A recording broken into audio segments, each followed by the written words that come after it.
ছয়টি ইশারা যা বুঝিয়ে দেয় আল্লাহ চাচ্ছেন আপনি এখনই থেমে যান।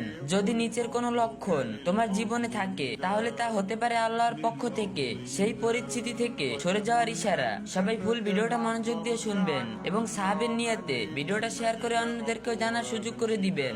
এক, সবসময় অস্বস্তি লাগা। যদি কোনো জায়গায় বা অবস্থায় সবসময় দুশ্চিন্তা, অশান্তি বা অস্বাভাবিক অনুভব করো, তবে এটা শুধু মানসিক চাপ নয়, এটা হতে পারে আল্লাহর পক্ষ থেকে একটা সংকেত যে এই জায়গা থেকে তোমার জন্য ঠিক নয়। শান্তি যেখানে থাকে সেখানেই যাও। দুই, সব দরজা বন্ধ হয়ে যাওয়া, বারবার বাধা, প্রত্যাখ্যান বা ব্যর্থতার সম্মুখীন হলে এটা নিশ্চক দুর্ভাগ্য নয়, হতে পারে আল্লাহ তোমাকে এমন কিছু থেকে রক্ষা করছেন যা তুমি দেখতে পাচ্ছ না। জোর করে এগোনোর চেষ্টা না করে আল্লাহর উপর ভরসা রাখো, তিনি হয়তো তোমার জন্য ভালো কিছু রেখেছেন। তিন, ইমান দুর্বল হয়ে যাওয়া। যদি কোনো মানুষ বা পরিবেশে তোমাকে ভুলিয়ে দেয়, আল্লাহকে ভুলিয়ে দেয়, তবে সেটা স্পষ্ট সংকেত যে তোমার সরে যাওয়া উচিত। ইমান ধরে রাখা সবচেয়ে গুরুত্বপূর্ণ।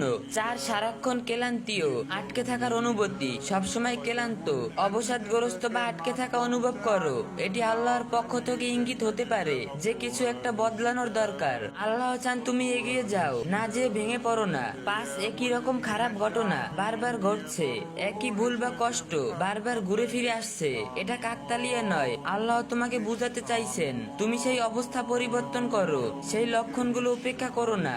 এই 5টি লক্ষণ আল্লাহর পক্ষ থেকে তোমার জন্য একটি ভালো শান্তিপূর্ণ পথের দিকের আহ্বান। তার হিকমায়ের উপর ভরসা রাখো, সাহস করে পরিবর্তন আনো। ভিডিওটা শেয়ার করলে তোমার কোনো ক্ষতি হবে না। যে ব্যক্তি কোনো একটি মাত্র জ্ঞান অন্যকে জানায় এবং তার দ্বারা মানুষ উপকৃত হয়, তবে সেই ব্যক্তি মারা গেলেও সে এর সওয়াব পেতে থাকবে।